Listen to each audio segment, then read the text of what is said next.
Merry Christmas! Hallelujah! Palapakan po natin si Lord today. At totoong nabigla kayo dahil yung ating MC ay dalawang gentlemen today. Nagkaroon po ng special na sa work ang ating dalawa po na regular MC po natin. But nonetheless, nevertheless, patuloy po tayo at talagang nagpapasalamat tayo na kasama natin patuloy ang bawat isa ang ating mga regular na kasama po dito sa ating Light Digital Church. Kaya nga po, sa araw na ito ay magbabahagi po ako ng mensahe sa patungkol po sa season pong ito. Kasi palagay ko po nakababasa nyo yung pamagat ko po dyan, Why Jesus Came, no? Ang atin po kasing mga churches po natin na on-site na ay patuloy din pong ongoing. And in fact, because of this time ng huli po nating service sa araw ng linggo, nakaka-participate pa po sila, yung atin pong mga kapatiran sa mga different local churches po natin after ng kanilang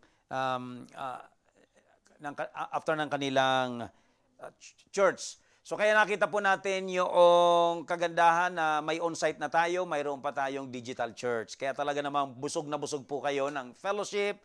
Higit sa lahat, busog po kayo ng salita ng Diyos. Amen? Kaya nga po, salamat po. At sa araw na ito ay patuloy tayong maging sensitive. Kahit tayo ay nandyan sa mga kanya-kanya nating tahanan, katulad ng ating pinag-uusapan, make it sure na talagang naka-ready rin po ang inyong mga puso't isipan habang makikinig kayo ng Word of God. At alam ko po, the Lord can see you right now wherever you are and see to it po na talagang prepared ang hearts ninyo na tumanggap ng kanyang mga salita. Higit sa lahat, kung may gusto po tayong mga request sa Lord, miracle sa Lord, ang Lord po ay nakahanda lagi na tayo abutin. Amen? Kaya nga po, sa oras at araw na ito, alam ko po sa ibang mga lugar ng mundo, nararating po ng ating broadcast na ito, ng ating live stream na ito, ang different places in the world. Kaya nga po this time yung Light Church na ginang worldwide talaga because of digital church ng Light Church.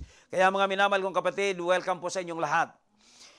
Now, I entitled the message today, Why Jesus Came. No? At ang ating pong verse, ang ating text today, ay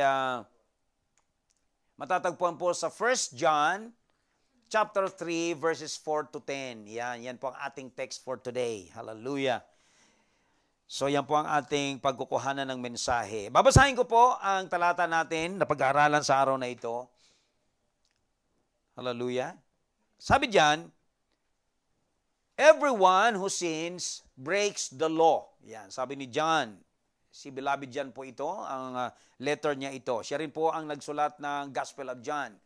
Sabi niya, in fact, sin is lawlessness. Yan. Talagang mayroon pong seryosong mensahe po ang text natin today. But you know that He appeared so that He might take away our sins. But alam niya ninyo na kung bakit siya ay nagpakita, dumating, tinutukoy niya ngayon, actually, John is referring to the coming of Jesus. Especially nung unang Pasko po, nung unang panahon na dumating siya. And in Him is no sin, sabi niya. Sa Kanya walang kasalanan, no one who lives in Him keeps on sinning. Wala doon nabubuhay sa Kanya na nananatili na nagkakasala. No one who continues to sin has either seen Him or known Him. Walang sino man nagkapatuloy sa kasalanan ay either nakita siya or nakilala siya, no? So ang nagpapatuloy daw sa kasalanan ay hindi pa siya nakita o hindi pa siya nakikilala. Amen. Ano pa? Sa sunod po nating verse, sabi niya dito, Dear children, do not let anyone lead you astray. Yan. So tinawag ni John ang kanyang sinusulatan ng mga mananampalataya ng mga anak niya. So talagang he's like a father ng pananampalataya sa panahon na ito. Sabi niya, huwag niyong hayaan na may sino man na kayo ay akayin sa kamalian. Sabi niya, the one who does what is right is righteous. Ang sino man gumagawa ng tama ay matuwid. just as He is righteous, kung paano siya mismo ay matuwid. The one who does what is sinful is of the devil. Ang sino man gumagawa doon ng kasalanan ay mula sa kaaway o sa diablo. Because the devil has been sinning from the beginning. Sapagkat ang diablo niya ay nagkakasala na mula pa sa simula. The reason, again, sa verse 8 na ito sinabi niya ni John, the reason the Son of God appeared, ang dahilan kung bakit naparito ang anak ng Diyos was to destroy the devil's work, upang wasakin ang gawa ng kaaway, ng diablo. At sabi dito sa ating natitirang mga talata, no one who is born of God will continue to sin. Walang sino man anyang pinanganak na ng Diyos na nagpapatuloy sa kasalanan, because God's seed remains in them. Sapagkat ang butil anya ng Diyos ay nanatili sa kanila. Ano kaya tinutukoy dito ni John? Ito ang ating pag-usapan mamaya sa ating pagtalakay nito. They cannot go on sinning. Sabi niya, sa totoo nga, hindi sila pwede magpatuloy anya sa kasalanan, sabi niya, because they have been born of God. Yung mga tunay daw na pinanganak na muli, mga born again, ay hindi na talaga dapat magpapatuloy sa kasalanan. This is how we know who the children of God.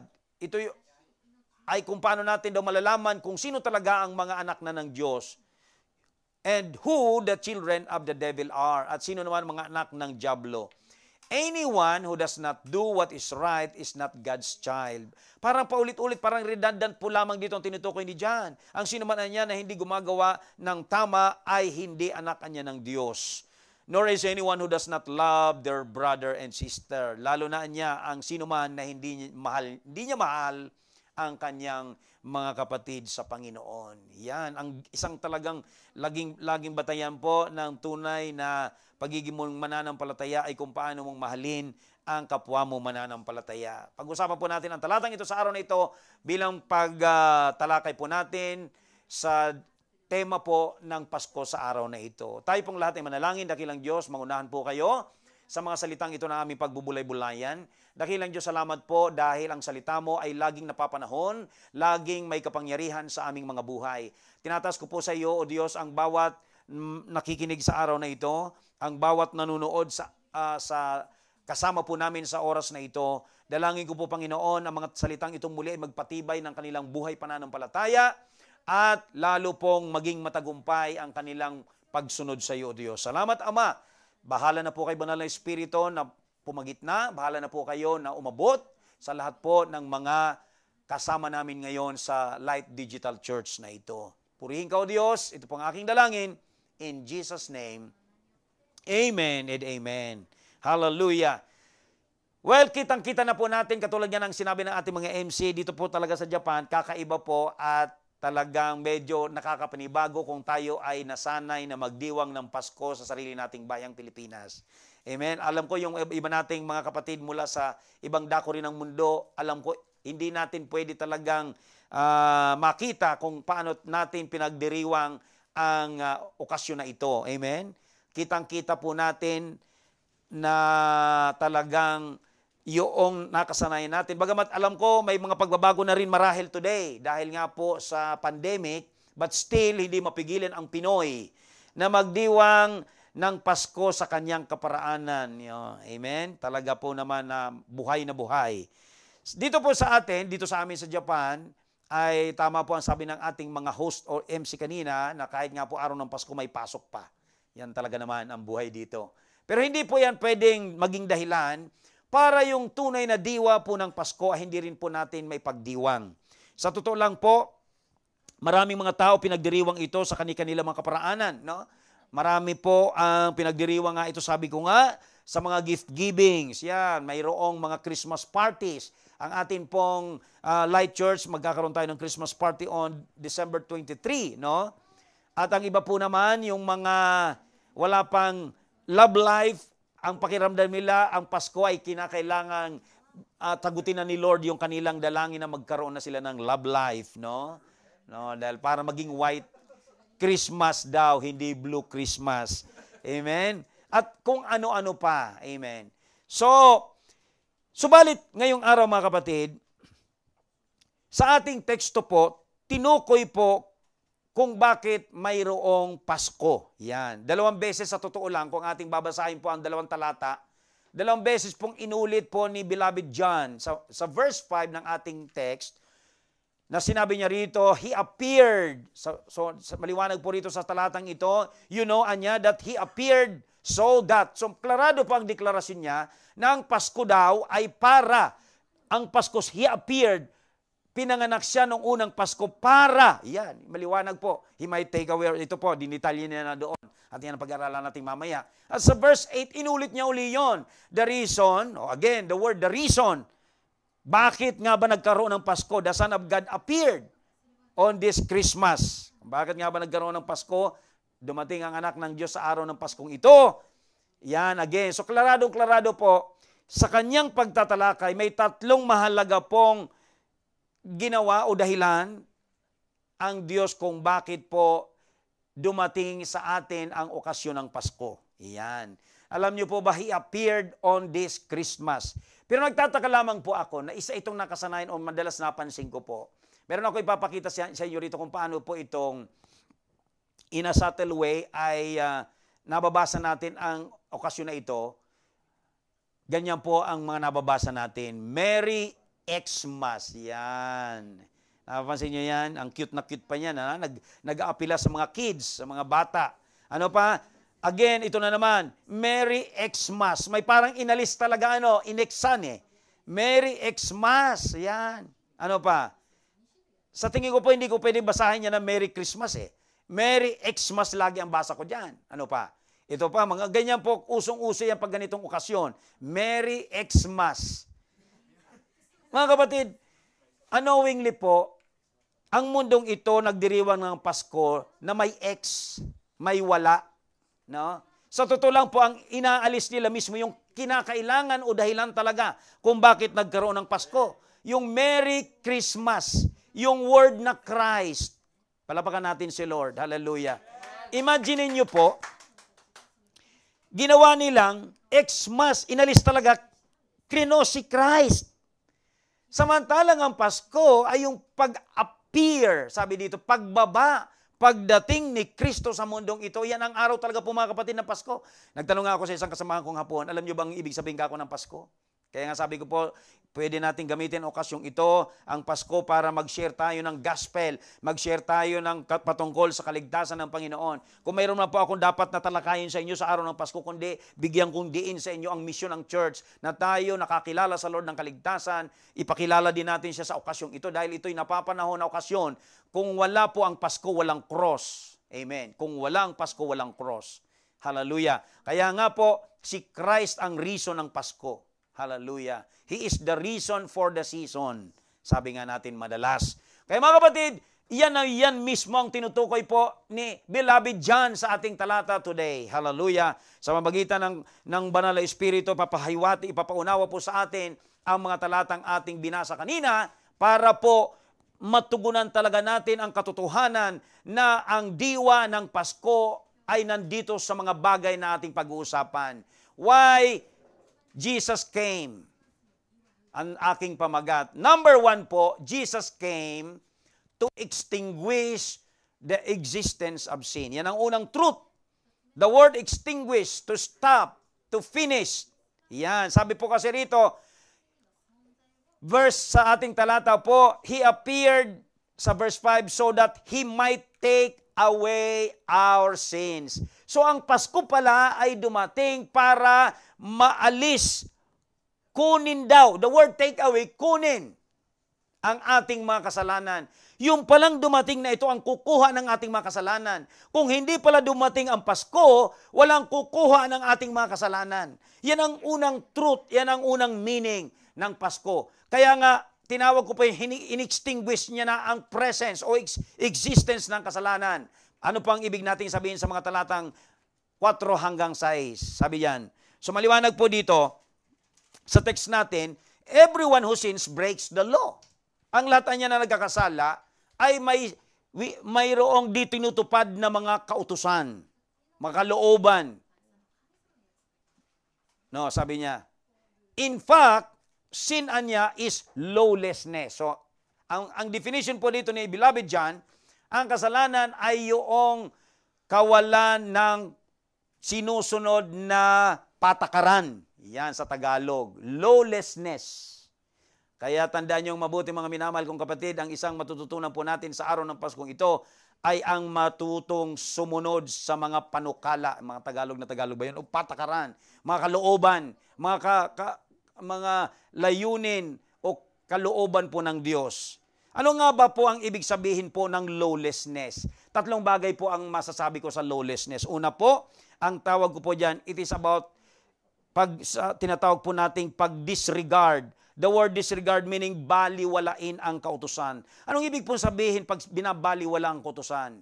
Na nabubuhay ka na parang ang mga kaisipan mo ay mas mataas sa kaisipan pa ng Diyos pag sinabing binabaliwala mo ang mga salita ng Diyos o kautusan ng Diyos. Yan ang ibig sabihin ng disregard the law. Binabaliwala mo. Hindi mahalaga sa iyo. Pangalawa, maaaring God may demand it, nais ito ng Diyos, pero you do not prefer it. Ayaw mo nito. Yan ang pagdi-disregard, mga kapatid. Yan ang ibig sabihin ng how to disregard o pagbabaliwala. Yan ang lawlessness. Kaya kung binabaliwala natin ang mga salita ng Diyos, hindi ko ang tinutukoy po rito ang kautusan, mga kapatid, hindi lamang naman po lagi nating isipin yung mga kautusan ni Moses. Yung lahat ng nakasulat sa salita ng Diyos, nakalooban ng Diyos. Yun. Ninanais ito ng Diyos, pero ayaw mo nito. Ano pa? Maaaring pinangako ito ng Diyos dahil binabaliwala mo nga kanya mga sinasabi, pero ayaw mo nito. Yan ang ibig sabihin.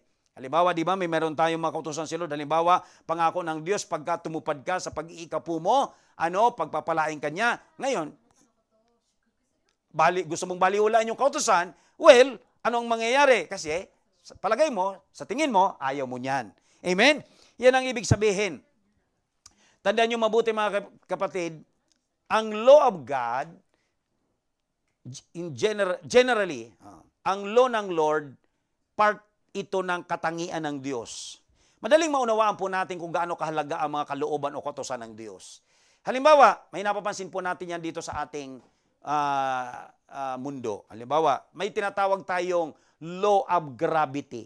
Yan. Tingnan nyo, may law of gravity. Ano ang law of gravity? Pagka tumalong ka sa mataas na lugar, siguradong hindi ka pataas kundi pabagsak ka. Nakuha ninyo? Walang pwedeng sumira niyan. Walang pwedeng, halimbawa, kahit i-disregard mo yan, subukan mo kaya i-disregard mo, baliwalain mo ang law of gravity. Hindi ako naniniwala sa law of gravity. Pumunta ka sa kahit second floor lang, huwag na natin sabihin ang 5 floors, second floor lang, tumalong ka. Sabi, baliwala sa'yo, no? Ano mangyayari sa'yo? Pagpatay ka. Binaliwala mo eh. Sa totoo lang, mga kapatid, this is just a simple illustration. Ang lahat ng kalooban o kautusan ng Diyos ay ganoon po ang kahulugan sa buhay ng sinumang tao. Hindi ito para sa Diyos, kundi para sa taong binigyan niya ng kanyang mga kautusan. Pag binaliwala mo katulad ng gravitational law, anong mangyayari pag binaliwala mo ito? Patay ka. Amen. So wala kang option dito, kapatid. Kaya tandaan natin mabuti. Yan ang ibig sabihin ng lawlessness. Pangalawang meaning ng lawlessness, ito yung pag-despise mo sa law. Pag sinabing despise, hinamak mo. Kanina, binaliwala mo. Ang pangalawa, hinamak mo yung kautusan o kanyang mga salita o kalooban. Anong ibig mo sabihin? Pinapalitan mo ang kalooban ng Diyos na kontra sa mga kalooban mo. Ayan. Amen? Pinapalitan mo ng sarili mong kalooban. That's how you despise. Parang hinahamak mo. Kaya madalas sinasabi mo, you become a law to yourself. Madalas po, may mga narinig akong hapon, wala ang Diyos. Yan, parang yan, actually, ibig sabihin, wala kang kinikilalang Diyos sa buhay mo. No? Ako ang Diyos. Ibig sabihin, ikaw ang masusunod sa buhay mo. That is how we can say lawlessness. You despise the law. And the third meaning po, hindi lamang disregard, despise, but you detest. Mas malalim pa ito. The word detest, mga kapatid, kinasusuklaman mo ang kautusan. Yan. Hindi lamang mo ito binabaliwala, hindi lamang mo ito hinahamak, kundi sa totoo lang, ayaw mo talaga. You are rebellion against the right of God to govern. Maraming mga tao pong ganon. Hindi man nila aminin sa sarili nila, but if you are described to be lawless, you are like this. You do not want God to rule your life. Yan ang ibig sabihin po dito sa atin ni John. Mga kapatid, yan po ang mga katangian na inextinguish ng Panginoon nung dumating siya sa araw ng Pasko. Hallelujah. Sabi dito sa verse 5 nga, sabi nga natin, He appeared so that He might take away our sins. Yan ang resulta ng mga kasalanan na mayroong kasi tayo. Kaya mayroon tayong lawlessness, yung pag-disregard ng law, pag-despise sa law, at pag-detest sa law, mga kapatid. Alam niyo po ba, primarily ang tinutukoy din dito sa atin ni John, yung inalis daw na existence ng kasalanan. Naniniwala po ako, he's referring to the original sin that we all have because of the fall of Adam. Ang tawag dyan po ni Paul, yung original sin. Amen? Yung original sin na sinasabi sa Bible. Hallelujah. Mga kapatid, yan po ang dinil ng pagbaba o pag-appear ni Lord sa mundong ito sa araw ng Pasko. He might take away. May inalis siya. Inalis niya yung original sin na natin. Kaya nga po, ang original sin na ito ang magdadala sa atin sa tiyak na kapahamakan sa impyerno. Ito yung gospel. Ang pinakadinil ng pagbaba ni Jesus at tinapos niya sa cross, walang iba kundi para akuin yung kabayaran ng kasalanang yon na magdadala sa atin sa tiyak na kapahamakan sa impyerno. Amen. Yan ang ibig sabihin ng unang Pasko, ng pagbaba ni Lord. Yan ang ibig sabihin ng Pasko sa araw nito. Yan dapat ang ating patuloy na pagmuni-munihan, patuloy na pagbulay-bulayan tuwing ganitong Pasko. Pag-araw ng Pasko, naalala ko, napakadakila pala ng ginawa ni Lord sa buhay ko. Dahil naligtas ako, inalis niya na ang kasalanan sa akin. Ang kasalanan na yon ang magdadala sa akin by default doon sa impyerno. Pag pumanaw na ako sa mundong ito, ang kaluluwa ko, diretso doon sa impyerno. Pero dahil po sa ginawa niyang pagbaba at pagkapako sa krus, pinanganak siya sa unang Pasko at pinako sa krus, inalis niya kung manampalataya ka sa Kanya, aalisin niya ang kasalanang ito na magdadala sa iyo sa kapahamakan sa impyerno. Kamatayan, total separation from God. Yan. Yan ang unang diwa, mga kapatid, ng Pasko. Hallelujah. Sa Kanya, sabi niya rito, kaya sabi dito sa Matthew, ang description ng si Lord ay nagkatawang tao, ang sabi dito, she will give birth to a son and you are to give him the name Jesus, because the meaning of Jesus, He will save His people from their sins. Yan ang meaning ng pagbaba ni Lord, para iligtas niya ang mga tao mula sa kasalanan. Yung kasalanan, walang iba kundi yung inalis na ito ng Diyos sa atin, yung original sin na namana pa natin. Remember, mga kapatid, wala tayong magagawa doon sa original sin na yan. Whether you like it or not, whether you believe it or not, lahat ng tao, nagmula tayo kay Adan, kaya nagmana tayo ng ganoong kasalanan. Kaya mga kapatid, ang Pasko ay isang pambihira at napakagandang panahon para sariwain natin ang kabutihan ng Diyos sa buhay natin. Dumating siya para alisin sa atin yung kapangyarihan na yun, yung epekto ng original sin na yun sa buhay natin. Ngayon, kabati na natin ang Diyos. Amen? Hallelujah! Kaya sa Kanya wala daw kasalanan. Si Jesus, sa Kanya walang kasalanan. Kaya nga kung tayo mabubuhay para kay Lord, ang dapat direksyon ng buhay mo ay mawala ka doon sa buhay na nakasanayan mong nagkakasala. No one who lives in Him keep on sinning, ang sabi pa ni John. Kaya kung tayo daw ay tunay na nabubuhay kay Lord, mga kapatid, hindi ka na magpapatuloy sa kasalanan. Wala daw nagpapatuloy sa kasalanan, no? Na nagsasabing nakita niya na o nakilala na siya. Yan. Kaya nga tandaan nyo mabuti, hindi natin pwedeng sabihin na nakilala mo na siya, tinanggap mo na siya, pero andyan pa rin ang kasalanan sa iyo, nagpapatuloy ka pa rin yan, pinamumuhay mo pa rin yan. Yan po ay hindi kalooban ng Diyos sa atin. That is lawlessness. Yan ang nature po ng makasalanan. Nung bago kinuha ni Lord yung original sin na ito sa ating mga buhay, yun ang tinake away niya rito, sabi sa verse 5, iyan tayo, araw-araw tayo nagbe-break ng law. Araw-araw na kontra tayo sa mga kalooban ng Diyos. Amen! Palapakan po natin ang Panginoon sa araw ng Pasko. Hallelujah! Sabi niyo marahil, bakit naman si Pastor, Paskong Pasko, nagkakasayahan, puros kasalanan ang pinag-uusapan? Alam niyo mga kapatid, kung ako ang tatanungin ninyo, Hindi ako pwedeng magsaya kung sa tingin ko may problema ako sa kasalanan. Alam nyo ba? Maaari nagsasaya ka, superficial lang yan. Kung alam mong hindi pa settled ang buhay mo sa kasalanan, kapatid, kahit man anong pilit mong magsaya, hindi ka magsasaya. Ewan ko lang. Kung tapat ka, totoo ka sa sarili mo, sasabihin ko sa inyo, kung mayroong mang dahilan na magsaya ka, unahin mo munang alamin ano na ba ang status ng original sin ng buhay mo. Yan na ba ay nabigyang kalutasan na ba? Tinanggap mo na ba si Kristo sa buhay mo? Na siya ang nagbayad ng kasalanan mo sa krus ng Kalbaryo. Kung ginawa mo na yan, kapatid, anak ka na ng Diyos, anong masasabi natin? Well, you have all the right to be merry. Amen. Pero, kung hindi pa mga kapatid, you have the right to say, Merry Xmas. Palakpakan po natin ang Panginoon. Hallelujah.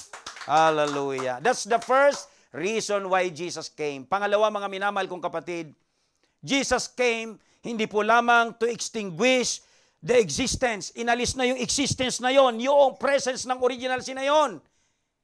Gusto kong liwanagin ito sa inyo. Ibig palang sabihin, mga born again, di na nagkakasala. Hindi po. Maaari pa rin magkasala hanggat di tayo nirarapture ni Lord. Di pa tayo perfect. Pero ang inalis na ni Lord, sabi di, take away na nga sabi ni John, yung original sin na yon na magdadala sa atin sa total na pagkakahiwalay sa Diyos hanggang sa pangalawang buhay, doon tayo sa pangalawang lugar, hiwalay sa langit. Walang tatlong lugar pag namatay tayo sa buhay na ito. Dalawa lang po ang pwede patungan ng tao, either sa presence of God in heaven or sa presence ni Satan sa hell. Hallelujah. Yan lamang po. Dalawa lang. Walang pangatlo. Walang purgatorio. Yan. Huwag kayo maniwala sa purgatorio. Wala nang chance. Pagka tayo po ay hindi ginamit ang buhay na ito para magdesisyon kung saan tayo pupunta sa pangalawang buhay na walang hanggan. Hallelujah. Kung ang limitadong panahon nga, naghahanda ka, itong buhay na ito na may katapusang pisikal, naghahanda ka kung paano ka mapabuti, paano ka magkaroon ng magandang bukas, pero hindi mong pinag-iisipan ang buhay na walang hanggan, na walang katapusan. Amen? Ang solusyon lang, si Kristo, mga kapatid. Kaya nga po, ang pangalawang dahilan, sabi sa ating talata, Jesus came, hindi po lamang to extinguish the existence of sin, but Jesus came to exterminate. Wow, naalala nyo si exterminator, o terminator lang pala yan To exterminate the evil's work of sin. Yan. Sabi kasi ni John dito, the reason the Son of God appeared was to destroy the devil's work. Alam niyo mga minamahal kong kapatid, bukod po sa nalaglag tayo, actually si Satan may gawa noon, nung tinuksos ang una nating magulang, nalaglag na tayo sa kasalanan katulad ni Adan, na namana natin yung kasalanan yon. Since then, mga kapatid, yan ang buhay ng tao. Kaya nga maraming pagkakataon sa Bible na tinutukoy na tayo daw po ay alipin ng kasalanan, wala kang maggagawa na sa buhay mo kung wala kang Kristo. Mga kapatid, ang demonyo ang nagahari sa buhay natin. Masakit man tanggapin niyang Paskong Pasko, pero gusto ko magpakatotoo sa inyo mga kapatid. No? Para ipagdiwang niyo ang Pasko ng buong laya at saya, sasabihin ko sa inyo, hanggat tayo ay bihag, ang taong hindi pa tinatanggap si Kristo sa kanyang buhay, sabi ng Bible, hindi ko ito sabi ng Bible, tayo daw ay alipin ng kasalanan, nabubuhay tayo sa prinsipe ng kasamaan, si Satan po ang nagahari, prinsipe ng mundong ito na nahulog sa kasalanan, kaya hanggang ngayon ang mga tao po, wala kang choice kundi yakapin, mabuhay na patuloy na magkasala. Hallelujah. Alam niyo po, sabi dito ni John, bilang sa kanyan, sa talatang ito, verses 7 to 8, no? Dear children, do not let anyone lead you to astray. Huwag niyong hayaan niya na kayo ay iligaw ng sino man. Alam niyo po ba? Ang mundong ito po talaga sa totoo lang po, kung hindi tayo magiging very eager, kaya nga po ang mga mananampalataya, ang church ay minandate tayo ni Lord na i-preach ang gospel kasi ang mundong ito ay mundo na nangliligaw. Amen? Masarap lang gamitin ang ligaw kung nanliligaw. Actually nga, lagi natin sinasabi yung mga nanliligaw ng binata. No? Minsan, mayroong medyo issue yun kasi bakit ka nililigaw mo yung babae, pinapaniwala mo sa kung sino ka. Ano? Hallelujah. Kaya pag natuklasan na, dati akala nung nanliligaw ka, napaka-generous mo. Yung pala, nung napasayo na, naging asawa mo na, lumitaw, napaka-kuripot mo. Nanligaw ka lang pala. De, paningit ko lang yan. Well, alam niyo po sa panahon na ito, mayroon po kasing teaching dito ng panahon na ito, nung pinag-aralan ko po ang background nito, mayroon tinatawag pong teaching about antinomianism. Marahil ito ang tinutukoy ni John na walang anyang sino mang ang magdala sa inyo sa mailigaw kayo. Alam niyo po ang teaching na ito, galing ito sa word na ang ibig sabihin lawless. Yung walang kinikilalang kilalang ethics or morality. No.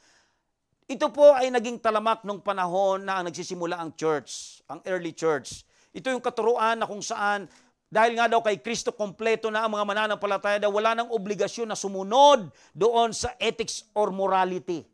Malaya ka na nga talaga. Dahil madalas nga naman yung mga binabagit sa Bible, pag nasa kay Kristo ka na malaya na. Iba ang kanilang pagkaunawa sa word na malaya. No. Malaya parang isinasama nila yung word na, ibig sabihin, wala ka ng boundary. Wala ng somebody to take hold of you. Amen? Yan ang ibig sabihin po nito. Ito po yung exact na opposite doon sa word na legalism. Pareho ito extreme. Ang legalism po, yung notion na ang pagsunod mo sa law ni Moses daw, yun magdadala sa iyo sa kaligtasan. Yun po actually, yun ang teaching ng legalism. Yan naman po ay tinuturo talaga natin na hindi sa pagtupad ng kautusan ni Moses magdadala sa iyo sa kaligtasan, kundi sa pananampalataya kay Kristo. So yan po ay dalawang extreme sa panahon na ito, legalism. At yung isa, over naman. Yung isa, dahil hindi ka na nga naman susunod doon sa mga code of ethics, code of religious law ng panahon, di malaya mo na nga gawin ang gusto mo. That is antinomianism. Yan, nakakalito ano? Amen, may mga term na ganyan. Pero sa tandaan nyo mabuti, tinutukol lamang po ito sa inyo sapagkat pag tinignan po natin ating talata, don't let anyone lead you astray. Alam niyo po ba, pag wala tayong truth na hawak, pwede tayong madaya ng kung ano-ano. Actually po, even right now, may mga teaching na ganitong kumakalat. No? Minsan, pati yung word na grace, inabuso. Yung mga hyper grace, I believe. Hindi ko po nito kinokontra ang word na grace. Grace is, it's all about God. No. But you know po, sometimes maaring may tendency po na too much na ganitong teaching, lumitaw na antinomianism pala ang naituturo. Sabi dito po ni John, the one who does what is right is righteous. Yan, ang paglilinaw niya. So, ang sino man daw anya na gumagawa ng tama ay matuwid. Just as he is righteous. Kaya nga tinutukoy niya rito, kadala po noong pag-extinguish ng Lord sa presence o sa existence ng sin natin, yung original sin natin, at nangyari ito nung tayo po ay ipinanganak na muli. Ang sabi po ng salita ng Diyos, tayo daw ay naging matuwid. No?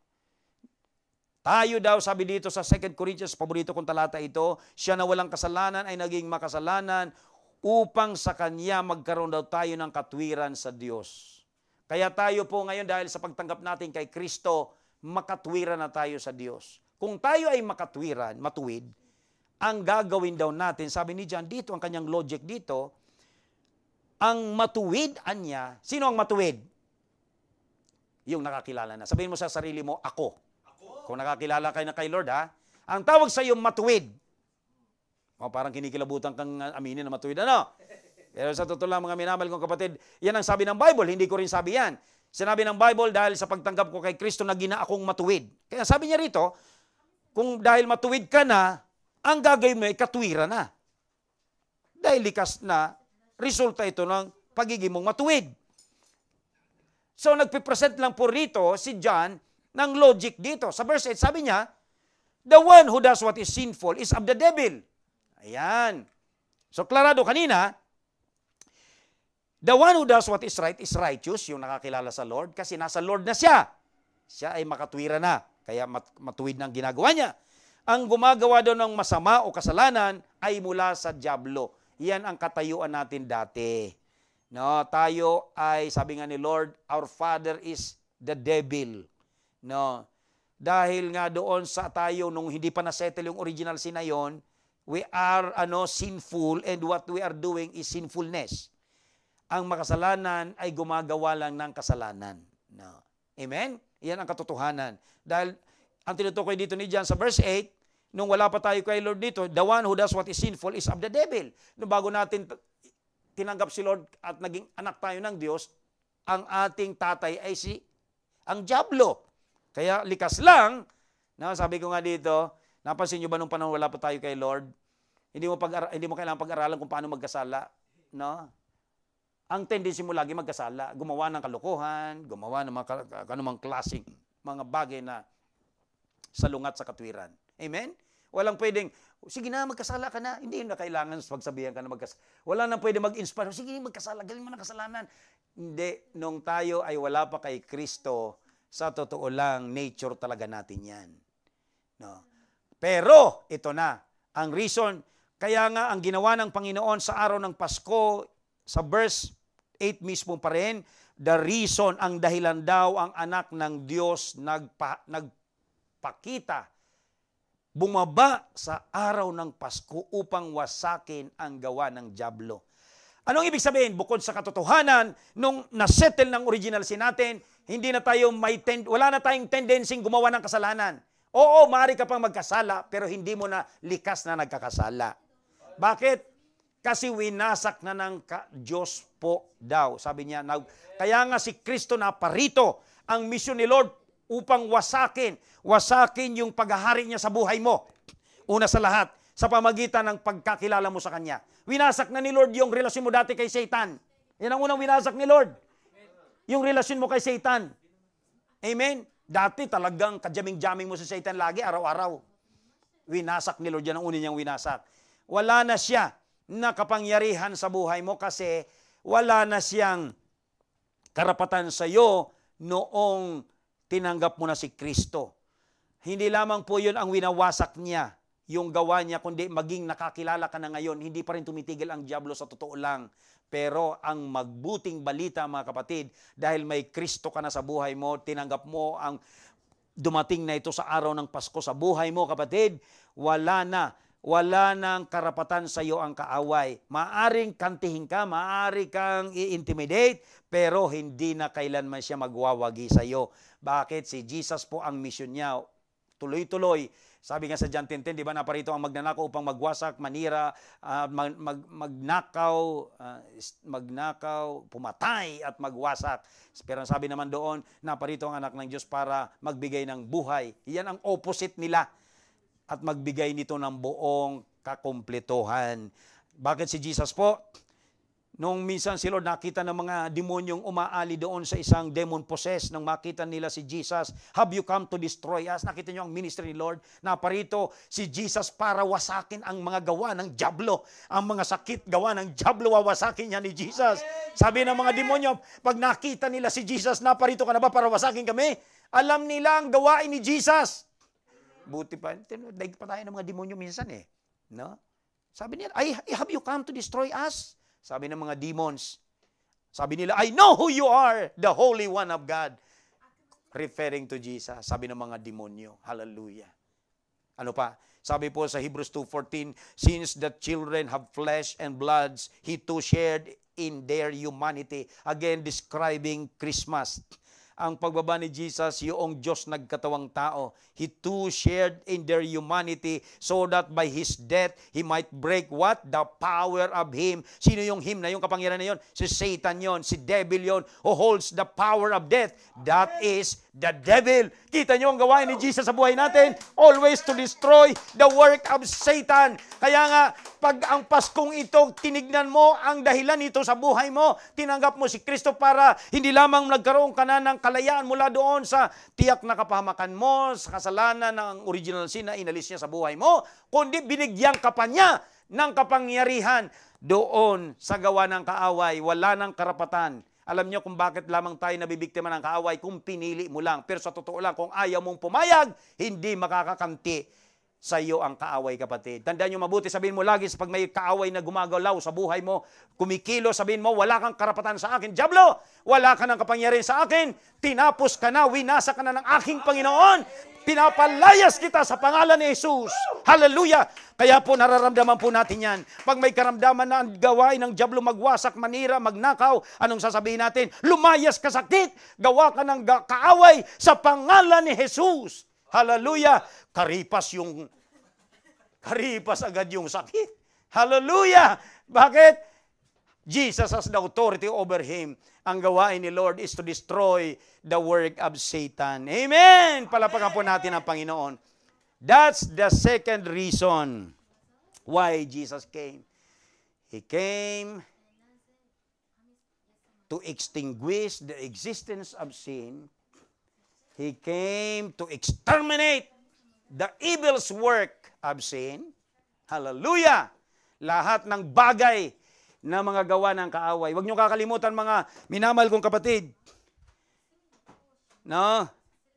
Nasa ilalim tayo ng bakbakan. Baka nakalimutan niyo, nga, pasaya sa tayo, baka makalimutan natin Pasko. Magdiwang tayo, Pasko, ano? Huwag niyo kakalimutan, ang bakbakan, pinakamagtinding bakbakan lagi ay yung gampanan natin. Pag ginagampanan natin yung ating misyon na mga kaluluwa, ang mga tao makakilala sa ginawa ni Kristo sa krus. Mga kapatid, tandaan niyo mabuti, nagwawagi tayo at nagwawagi sa lahat ng gawa at pandaraya o panliling lang ng kaaway. Hallelujah. Thank you so much, Lord. At last but not the least, Jesus came to extinguish the existence of sin. He came to exterminate the evil's work of sin. And last but not the least, Jesus came to expire the exercise of sin. Anong ibig sabihin? Pampira ka, pastor. Kung ano mga pinagsasabi mo. No? Last verses po natin, 9 to 10. Sabi kasi dito, the one who is born of God will continue to sin. No? No one daw. Wala daw na born again na magpapatuloy. The word exercise, no? Yung pinagpapatuloy, ginagawa ang kasalanan. At inulit niya rito sa verse 9, they cannot go on sinning. So madaling salita, mga minamahal kong kapatid, ang ginawa ng Panginoon, i-retain nyo lang akin yung PowerPoint doon. Ayan. Tingnan nyo mabuti kasi ini-explain ko po sa inyo ang talatang ito kasi napakahalaga po nito. Dito ko i-explain po sa inyo, sa mga katuwid pala, pastor, dapat ang mga born again di na nagkakasala. Ba? Ano sabihin natin dyan? Yan, sabi po diyan sa ating huling reason, no? Ng kung bakit bumaba si Lord sa unang araw ng Paskong ito. Ano? The word to expire, putuli na talaga. No? Patigili na ang atin daw na pamumuhay sa kasalanan. The word continue to sin, tinutukoy diyan yung pamumuhay mo. Hindi ka na dapat nagpapatuloy sa kasalanan. So isa-isahin po nating himayin ito. Wala daw pinanganak, wala daw born again, para maliwanag sa inyo, na nagpapatuloy pa sa kasalanan. Anong tinutukoy ko rito?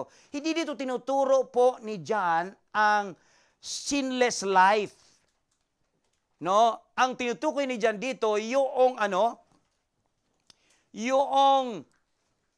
way of living. Yung pinagpapatuloy mo. Okay? Yan ang ibig sabihin dito. Hindi naman dito sinasabi, hindi ka na talagang magkakasala. Ganun ang ibig sabihin. Actually, may sinabi si John sa kanyang ibang bagay ng kanyang sulat na ang sino man daw nagsasabi niya siya hindi nagkakasala, linuloko mo ang sarili mo at wala sa iyong katotohanan. Hindi ba sinabi yan ni John?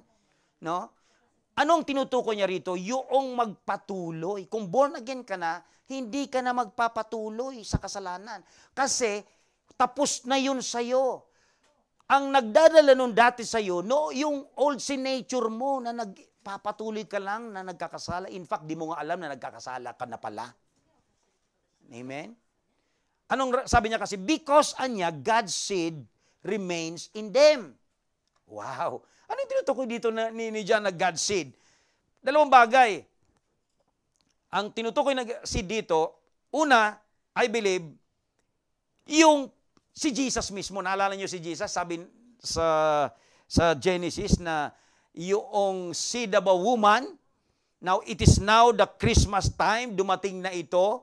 Si Jesus ang seed na ito na nananatili. Praise God! Nananatili sa'yo si Jesus. Paano magpapatuloy ka sa kasalanan? Hallelujah! Hallelujah! God's seed remains in them. Pangalawa, ang ibig sabihin ng seed na yan, yung nature ng God sa buhay mo. Kaya di ba, kaya nga ang nature natin, may bago ng nature. Hindi yung dating nature. Ang old sin nature, yun ang dati. Hello? Tapos na yon, expired na. Sabihin nyo, expired na. Wag kayong kumain ng mga expired. Mamamatay kayo. Hallelujah. Sakit sa tiyan or talagang toxic ang lason, no? Because God's seed anya remains in them. Si Jesus nasa kanila na, yung nature na yan ni Jesus. Kaya nga sabi po ng salita ng Diyos,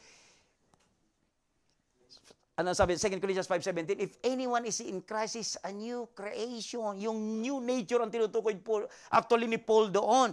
Ano yung ang new nature po ng born again? Bago na yung mga nais mo, bago na yung mga hilig mo, bago na yung mga desires mo. Hello! Hallelujah! Kaya magtataka ka kung parang desire mo pa rin gumawa ng kasalanan at gusto mong manatili sa kasalanan. Teka muna, baka wala pa yung seed. Hello? Knock-knock. Baka yung dumating sa araw ng Paskong ito sa buhay mo ay hindi pa nakatanim sa buhay mo, hindi mo pa tinatanggap. Kasi hindi pwedeng magsinungaling ang Diyos sa atin. Nananatili, no? Kaya tama sabi ni Pablo, hindi na daw siya nabubuhay, Galatians 2:20. No, kundi si Kristo na nabubuhay sa kanya, yung seed ng God ang nabubuhay sa kanya, kaya may bago na siyang kalikasan. Amen? Palapagan po natin ang Panginoon. Kaya nga, they cannot go on sinning. Expired na yung nagpapatuloy kang gumagawa. You are exercising of doing sin. No? Ginagawa mo. Dahil ulit ni John, because they have been born of God. Dahil ipinanganak na sila sa Diyos. Born again na sila. Born again ka na. Hello? Sabihin mo nga sa sarili mo, born again ako. Born again ako. Hallelujah. At binigyan din pa ni John sa verse 10. Ano sabi niya? No? Di ba alam natin, ang born again, mayroon tayong reference pa rito, Ephesians 2:10, sabi din ni Pablo, we are God's workmanship, nung na-born again tayo. Ano sabi dito? Created in Christ Jesus to do good works. Hindi dito to do sin, still, no? Gumawa na ng kabutihan, kabaliktaran ng kasamaan. Yan daw ang design, direksyon, destiny ng mga nakakilala na kay Lord. Ano pa? Sabi sa Ephesians 4:24, and to put on the new self, yun yung seed, new nature, created after the likeness of God. Ano yun daw? True righteousness and holiness. Yun ang nature na yun. Yun ang new self na yun. Righteousness and holiness. Hallelujah! Kay sarap magsaya ng Pasko. Pag alam mong may ganyan ka ng katangian, alam mong may kalikasan ka ng ganyan. Sa totoo lang mga kapatid, dati nung tayo ay wala pa, hindi pa born again, naalala natin yan. Ako naalala ko yan. Yun nga lang, kinikilabutan ako pagka nakakarinig ako mga praise the Lord, praise the Lord. Pero ngayon, hallelujah, joy ng heart ko na mag-praise sa Lord. Amen. Joy ng heart ko na magpuri sa Lord. I love, bakit? Klarado may bagong kalikasan na ako. Hindi na ako anti. I am for the Lord. I am for God. Hallelujah. Hallelujah. I have true righteousness and holiness. Hallelujah. Tingnan pa natin mabuti. I will give, sabi ni Jeremiah at ni Ezekiel, bagong puso daw yun ang tinutukoy naman nila dito sa tinutukoy na itong new birth na naranasan po natin today because of the first Christmas. I will give them a heart to know that I am the Lord. Di ba ganyan na may mga heart na tayong ganoon, nararamdaman natin, nangungusap si Lord, nagsasalita si Lord sa mga buhay natin. They shall be my people and I will be their God, for they shall return to me with their whole heart. Hallelujah! Hindi na tayo pumapayag na mawalay pa, lumayo pa sa Kanya. Ang buhay pag wala sa Diyos, buhay yan na terrible. Hallelujah. Ezekiel 36:26, ito yung mga prophecy po ng mga propeta sa lumang tipan about sa new birth. I will give you a new heart. Iyan ang naranasan po na born again. And a new spirit, ang presence ng Holy Spirit sa buhay mo. I'll put within you. And I will remove the heart of stone from your flesh. Inalis niya na yung matigas doon na puso. Kaya madali na tayong maiyak pagka naramdaman natin ang presence ni Lord. Madali tayong maantig ng salita ng Diyos. Madali tayong sumunod sa mga kalooban ng Diyos dahil ang ating puso ay bago na. Hallelujah. Hindi na daw puso na bato. manhid, no? Kundi pusong laman na, yung pusong malambot na. Yan ang heart na binigay ni Lord sa atin sa bagong kapanganakan. Kaya nga dito maliwanag na, no? Expired na ang pamumuhay natin sa kasalanan. Oo, ulitin ko, maaari ka pang mabiktimang magkasala. Pero kapatid, sasabihin ko sa'yo, huwag kang mag-alala. Iba yung nagkasala at nabubuhay sa kasalanan. Ang nagkasala, pag naramdaman mo, nagkamali ka, nagkasala ka, sabi ng Bible, if you confess your sins, He is just and holy to forgive you and cleanse you from all your unrighteousness. Hallelujah. Lagi ko nga pong sinasabi, ang born again na nagkakasala, ang kasalanan na nagagawa mo, hindi na magdadala sa iyo sa impyerno. Magdadala lang ito ng consequence sa ginagawa sana ng magaganda pa ng Diyos sa buhay. Dapat ay plano na si Lord sa iyo. May maganda na siyang binabalak sa buhay mo. Ganito ang direksyon niya, ganito ang daan na gusto niyang lakaran mo. Kaya lang minsan makulit tayo, nagkakamali tayo. Kaya tuloy yung plano ng Lord na mabagal maganap sa buhay mo, kapatid. Amen. Pero huwag kang mag-alala, ang kasalanan mo hindi na siya magdadala sa impyerno. No? May conviction ka na, sinisettle mo kaagad. Gusto mong hindi mawasak yung fellowship mo. Yan ang buhay mo, anak ka na ng Diyos. No? Hindi ka napabayag na manatili ka pa sa kasalanan. Mabuhay pa sa kasalanan. At sa verse 10, last na talata po natin, this is how we know who the children of God. So paulit-ulit po ditong ini-emphasize ni John. No? Kung talagang malalaman daw natin na tayo nga ay anak na ng Diyos. At sino daw yung mga hindi pa anak ng Diyos? So, ang ibig sabihin lang naman ni John sa sinabi niyang ito, dito natin malalaman niya ang mga believer at saka mga unbelievers. Anyone who does not do what is right is not God's child. So ang sino man na niya hindi gumagawa ng tama ay hindi pa mananampalataya o anak ng Diyos. Nor is anyone who does not love. Ito ang isang panghuli niyang statement. Lalo na niya ang sino man na hindi minamahal ang kanyang mga kapatid sa Panginoon. Alam niyo mga kapatid, kaya nga po ang panawagan natin lagi, ang isang pinaka maliwanag na palatandaan na ikaw ay born again na, ay yung kung paano mo mahalin ang kapatid mo sa Panginoon. Hindi ka mag-iisip ng masama sa Kanya. Hindi ka maninira sa Kanya. Ganyan ang pagmamahal sa kapatid. Bakit ka nga ba pangunahing kautusan ni Lord kapag ipinanganak ka na? No? Pag born again ka na, ang mahalin mo ang kapatid mo sa Panginoon. Amen. Alam niyo kung bakit? Bigla po ako naisip na mga bagay lang. Alam niyo kung bakit? Una, magiging kasi inconsistent kung ang kapatid mo sa Panginoon, pareho mong may Kristo na. Pag di mo minahal yung kapatid mong may Kristo na, parang di mo minamahal pa rin si Jesus. Amen. Halimbawa, sinisiraan ko si Rio Man. Si Rio Man naman, parang ito, grabe itong ano ito, ang lakas nitong ano mang asar, yan, kung ano-anong pinagsasabi mo. O, ang lakas nito sa kanin. Hindi, joke lang yan. Hindi na makasiraan yan eh. Masisira ka niya pag hindi ka tumigil sa lakas mo sa kanin. Ayan. Amen? So, bakit sinabi kayo ng Lord lagi ito? Bakit? Kasi ang lahat ng anak ng Diyos, may seed na ang Diyos si Jesus. Isipin mo nga naman kung sinisiraan mo ang may Jesus, ay sinisiraan mo si Jesus. Amen? Pangalawa, naisip nyo ba? Pangalawa, isipin mo ang kapatid mong yan, kasama mo yan ngayon hanggang magpawalang hanggan pagbalik ni Lord. Tapos, may struggle ka sa Kanya. Baka gawin pa ni Lord yung mansion mo, itabi mismo sa mansion niya. Para yung nag-struggle mong kapatid, araw-araw mo nakikita doon. Day and night, kung mayroon man ganong description sa heaven. Ganyan po ang reason, no? At higit sa lahat, maliwanag po, madalas sinasabi ito ng Bible. No? Makikita daw na tayo ay mga anak ng Diyos kung nagmamahalan tayo sa isa't isa. Isang patutuo sa mundo na tayo po ay nagkakais at nagmamahalan para sa kapurihan ng Diyos. Tigilan na po natin ang paggawa ng masama. Tigilan na natin ang paggawa, ang pananatiling sa buhay kasalanan. Tandaan niyong mabuti mga minamahal kong kapatid.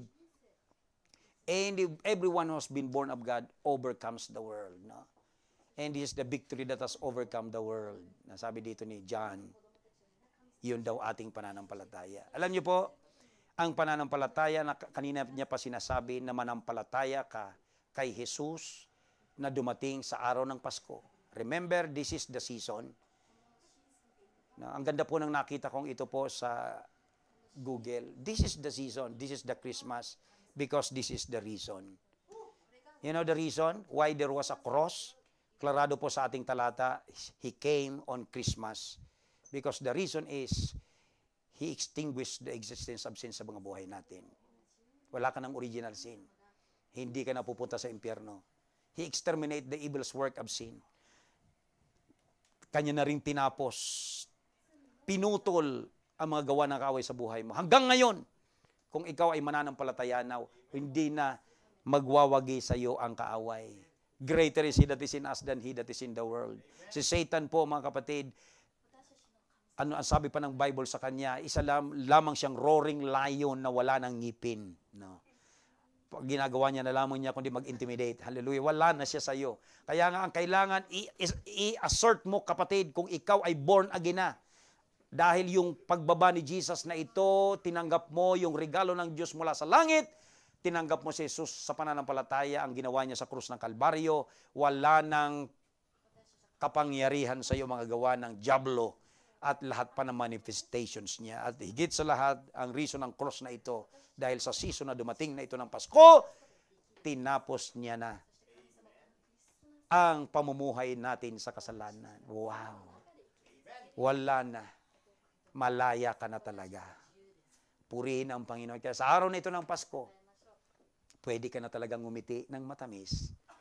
Kumain ng masasarap na mga handa sa araw ng party ng Pasko, kung alam mong tinanggap mo ang regalo ng Diyos na ito sa araw ng Pasko, si Jesus, na dumating at nagbayad ng ating kasalanan sa krus ng Kalbaryo para malubos ang buhay natin na handog niya para sa atin. Patuloy po tayo sa himig sa oras na ito. Patuloy tayong sumamba sa Lord. Maligayang Pasko po sa inyong lahat. If you have Christ in you right now, again I say, you have all the reason to be merry. Change that X to the word Christ in your life right now.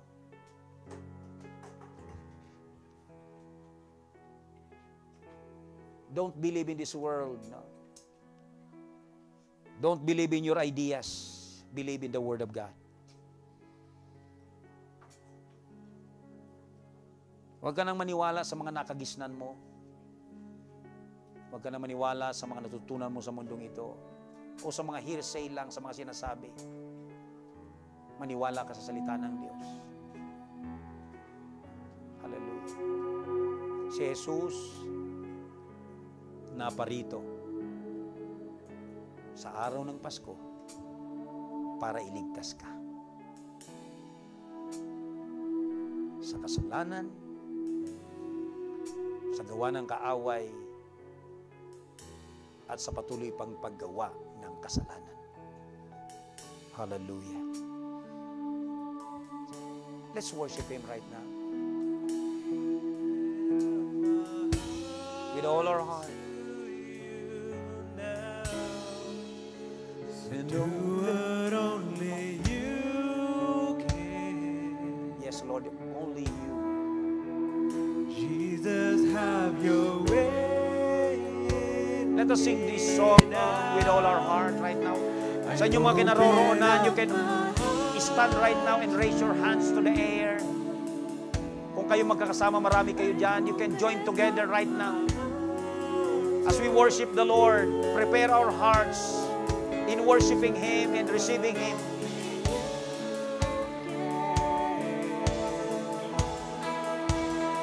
Jesus, have your way in me now.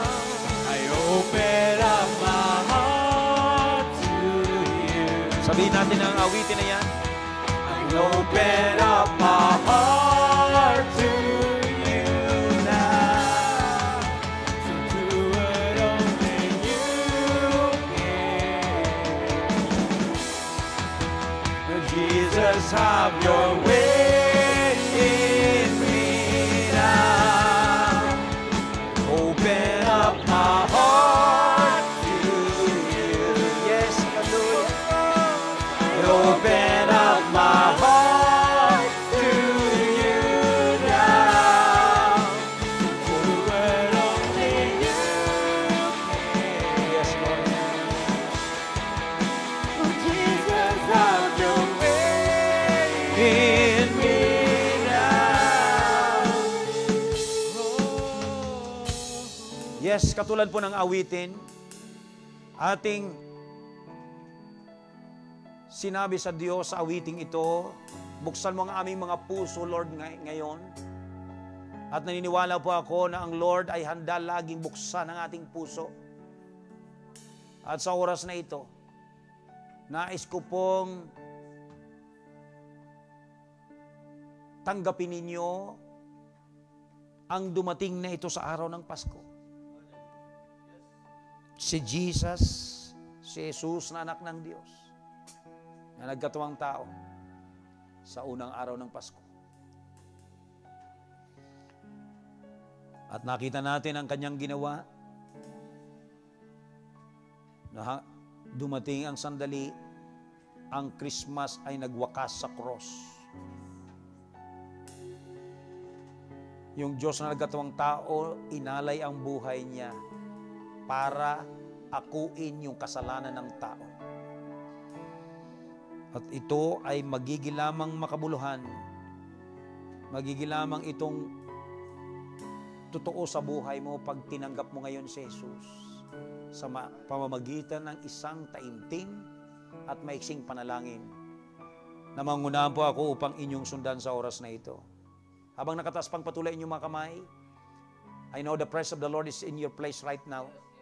Sabihin mo ngayon ang maiksing panalangin na ito kung hindi mo pag ginagawang tanggapin ang regalong ito ng Diyos na kaligtasan sa pamagitan ni Kristo. Sabihin mo ngayon, sundan mo ngayon ang ganitong panalangin. Salamat o Diyos sa binigay mong anak na si Jesucristo. Sa oras na ito, lumalapit ako sa iyo at humihingi ng tawad na ako'y makasalanan. Inaamin ko po yan. At kaya sa oras na ito, nagsisisi po ako. At kasabay nito, tinatanggap kita, Jesus, sa aking puso. Nananampalataya ako sa ginawa mo sa krus na pagbayad sa aking kasalanan. Salamat po sa kaligtasan at sa buhay na walang hanggan na pangako mo pag ako'y nanampalataya sa iyo. Ito ang aking dalangin sa pangalan mo lamang, Jesus. Amen. Hallelujah. Congratulations po sa lahat ng mga tumanggap sa Lord sa araw na ito. Ito ang pinakadakilang araw ng Pasko na taon sa buhay ninyo. If you have decided for the first time na tanggapin si Jesus na dumating sa araw ng Pasko. Sige po, hallelujah. Patuloy pa natin purihin ang Panginoon. Patuloy natin siyang sambahin sa mga sandaling ito. Hallelujah. Open up my heart to you. Hallelujah. I open up my heart to you now. So do what only you can. Jesus, have your way in me now. One more time. I open up my heart to you. I open up my heart to you now. So do what only you can. Oh, Jesus, have your way in me. Let's sing all I want, and all I want is to live within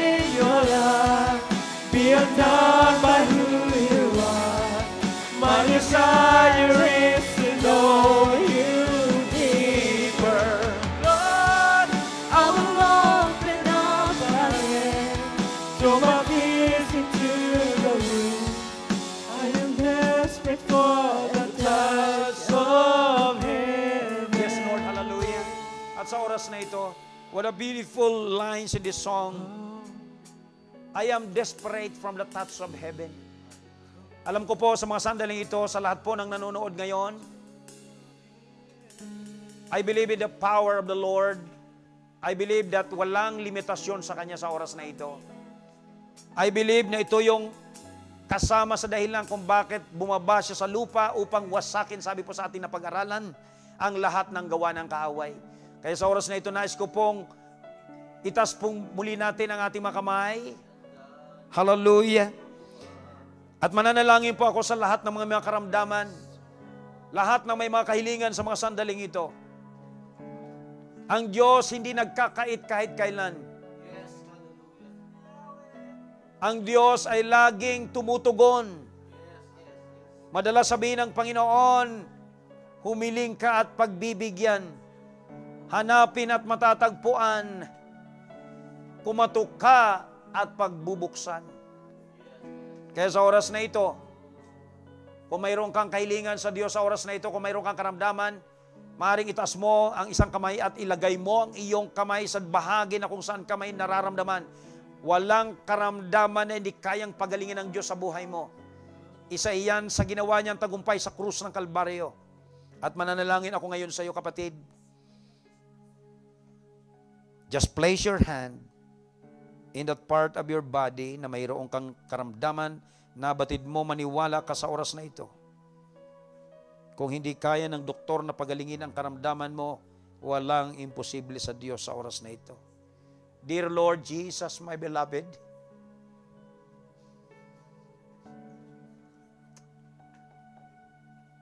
touch all those sicknesses, Lord.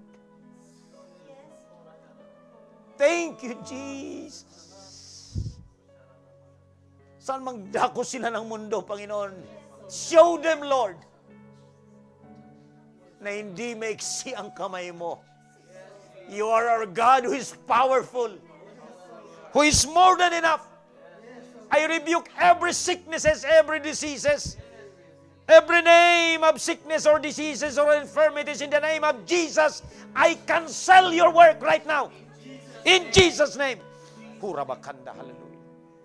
Yes, pinapalayas ko, inawasak ko lahat na mga karamdaman na habang nakahipo, nakahawak ang mga kamay nila sa lugar ng karamdaman. Gumagawa ka ngayon, Panginoon. Gumagawa ka, O Diyos, sa kanilang mga katawan. Gumagawa ka, O Diyos, sa kanilang mga buhay. O Rabakanda, hallelujah. I believe, Lord, because you are our God, because you are a powerful God, a sovereign God, and nothing is impossible to you, my beloved Jesus. O Rabakanda, hallelujah.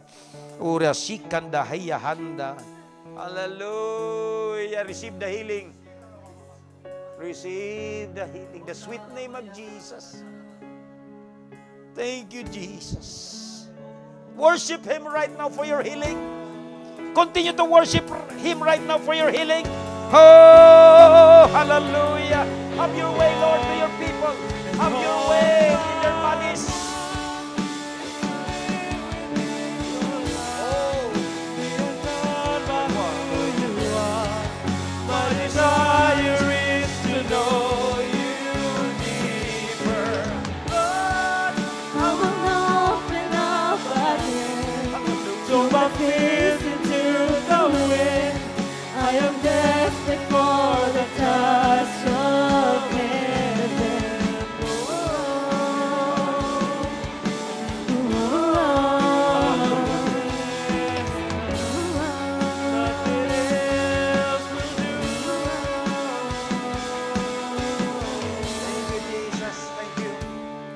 Magtatapos sa lahat po ng nakasama natin sa oras na ito, hindi lamang po kagalingan ang iiwanan ko sa inyo na mula sa Diyos, mula kay Kristo na nagkatawang taong nagbayad ng ating kasalanan at nabigyan ng tagumpay sa atin.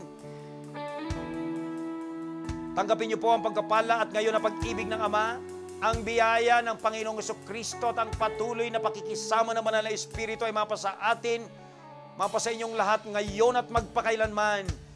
Tanggapin po natin ito sa pamagitan ng pagsasabi ng isang malakas na Amen! Hallelujah! Hallelujah! At nais ko po lahat ng ating mga kapatid na nakaranas na mga himala ng Lord, kagalingan, Huwag ninyong kalilimutang ipahayag, ipagmalaki ang ginawa ni Kristo sa inyong buhay. Ipatutuo ninyo po ang kagandahan, kabutihan, kapangyarihan ni Kristo. Maligayang Pasko at manigong bagong tagpo sa inyong lahat. God bless you. Hallelujah. Yes. Woo! Secure na tayo, mga kapatid. Hallelujah. Yes.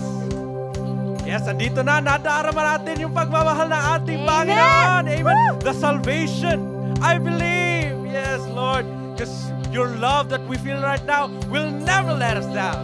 Yes. Kaya mga kapatid, sabay-sabay tayong umawit at papurihan ang ating Panginoon. Yep. When I was searching, your love was never far. You made a way to get to me.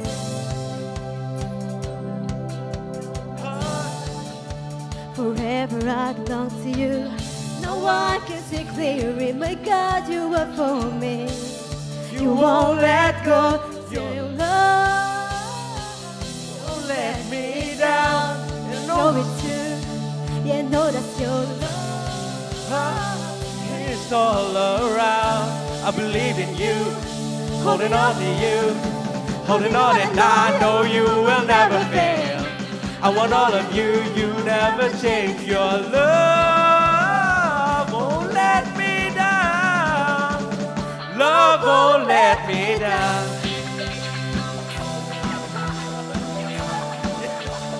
Woo! Love won't let me down, Robert. Come on, once again. Let's sing it all together. Woo! When I was searching, your love was never far. You made a way to get to me. You were the whisper leading me to your heart. Forever I belong to you. Now I can see clearly, my God, you are for me. You won't let go. Your love won't let me down. And I know it's true. And I know that your love is all around. I believe in you. Holding on to you, holding on, and I know you will never fail. I want all of you, you never change. Your love, it won't let me down. Love won't let me down. Oh, love won't let me down. Woo. Hey, yes. Woo. Love won't let me down, Lord. Woo. Yeah, right. Right when I need you, you listen as I pray. You leave the 99 for me. You paint the sky with promises of your grace. So I would find my way to you. Now I can see clearly, my God, you are for me. You won't let go. Your love won't let me down. And I know it's true. Yeah, I know that your love is all around. I believe in you, holding on to you, holding on, and I know you will never fail. I want all of you, you never change. Your love won't let me down. Love won't let me down. Woo! Yeah, it won't let me down. Love won't let me down. Oh, your love won't let me down. Yeah, won't let me. Love won't let me down. Oh, holding on, holding on, holding on, and I know you will never fail. I want all of you, you never change. Your love won't let me down. Love won't let me down. Amen.